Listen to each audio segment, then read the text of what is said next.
சரணமையப்பா. ஓகே சாமி. சாமி சொல்லலாம். நம்ம பாபு சாமி நம்ம வண்டியில் பல ஆண்டுகளாக மலைக்கு வராரு.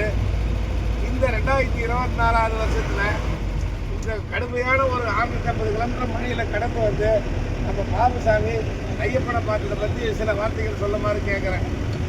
சாமி, நான் இது 30வது வருஷம்.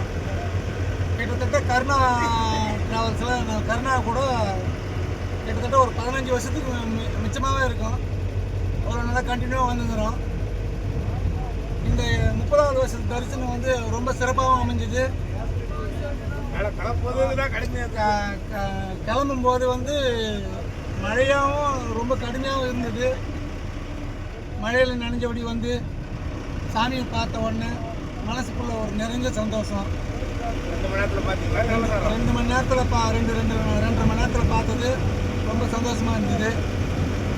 இது மட்டும் இல்லாமல் நம்ம குழுவில் வந்த சாமிக்கு, ஜெகன் சாமிக்கு இன்னைக்கு பர்த்டே அதுவுமா நாளைக்கு பர்த்டேன்றதுனால ஃபஸ்ட் ஆளாக நிற்க வச்ச நெய் அபிஷேகத்துக்கு முதல் நெய் நம்மளுக்கு தான் அபிஷேகம் பண்ணி பிறந்த நாள் வாழ்த்து சொல்லி பிரசாதம் கையில் கொடுத்து அனுப்பி வச்சார். சாமி பார்க்க வச்சு அனுப்பி வச்சார்.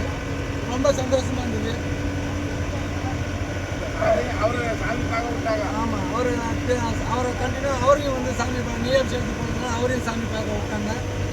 சாமி பார்த்துட்டு ஆசீர்வாதம் பெற்று வந்தார். ரொம்ப சந்தோஷமாக இருந்துச்சு சார். கரைடான் மலையை பற்றி உங்கள் அனுபவத்தை எங்களிடம் பகிருங்கள். சாமி, 13/12/2024 இன்று ஐயப்பன் தரிசனத்தை காண நாங்கள் குழுவாக சென்றோம். கிளம்பிய முதல் நாள் இருந்த மழை அதிகமாக போட ஆரம்பிச்சுது. நனைஞ்சிக்கினே வந்தோம். இங்கே சபரிமலை வர மழையாக இருந்தது. இங்கே சபரிமலைக்கு வந்தும் மழையாக இருந்தது. இறங்கி கார் வச்சுக்கிட்டு பம்பாவுக்கு சென்றோம். பம்பாவில் நீராடிட்டு படியார தொடங்கிய ஒரு சில மணி நேரத்தில் சாமியை பார்த்துட்டு நல்ல தரிசனம். எவ்வளோ நேரம் ஆச்சு சார் மேலே பார்த்தீங்க? ஒரு 1.5 மணி நேரம் 2 மணி நேரத்துக்குள்ளே போயிட்டோம். வழியில் குடோன் நேரம் போட்டாங்களா? குடோன்லாம் எதுவும் போடவில்லை. நல்லா அப்படியே கியூ அப்படியே கண்டினியூவாக அனுப்பிச்சுன்னே இருந்தாங்க. அதனால் சாமி பார்க்குறதுக்கு கொஞ்சம் ஈஸியாக இருந்தது. நம்பியார் மண்டபம்லாம் கொஞ்சம் ஃப்ரீயாக தான் இருந்தது. ஒரு 5 நிமிஷம் 10 நிமிஷம் நிற்க வச்சு அனுப்பிச்சிங்கன்னா இருந்தாங்க. எப்போ பம்பாவிலேருந்து மேலே ஏற ஆரம்பிச்சிங்க? பம்பாவிலேருந்து பார்த்தீங்கன்னா 6 மணிக்கு ஆரம்பிச்சோம்.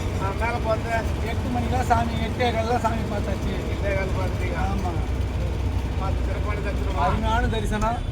கண்கொள்ளா காட்சியாக இருந்தது. யாரை பார்க்கணுன்னு வந்தோமோ அவரை பார்த்தாச்சு. பார்த்துட்டு அங்கேயே தங்கிட்டீங்களா? ஆமாம், நைட்டு இரவு அங்கேயே தங்கிட்டு நெய் அபிஷேகம் காலையில் முடிச்சுட்டு நெய் அபிஷேகம் லைன் எப்படி இருக்குங்க? நெய் அபிஷேகத்தில் லைன் கியூ அதிகமாக இருந்தது. இருந்தாலும் நம்ம நெய் தான் முதல் அபிஷேகம் நம்மளுக்கு தான் இருந்ததுனால பெருத்த சந்தோஷம். ஆமாம், முதல் நெய் நம்மளுக்கு தான். நம்ம குழுவில் வந்த ஜெகன் சாமி பர்த்டே அன்னைக்கு முதல் நெய் அபிஷேகமாக இருந்தது. ரொம்ப சந்தோஷமாக இருக்குது. முடிச்சுட்டு நெய் அபிஷேகம் முடிச்சுட்டு ஒரு 1.5 மணி நேரத்துக்கு இறங்கிட்டோம். வந்து நிலக்கல் வந்து இப்போ வண்டி எடுத்துன்னு கீழே இறங்கிக்கிறோம். இந்த மழையில் வந்தாலும் சாமி தரிசனம் நல்லா இருந்தது. சாமி தரிசனம் அருமையாக இருந்தது. எந்த குறையும் இல்லை. மகிழ்ச்சி. சாமி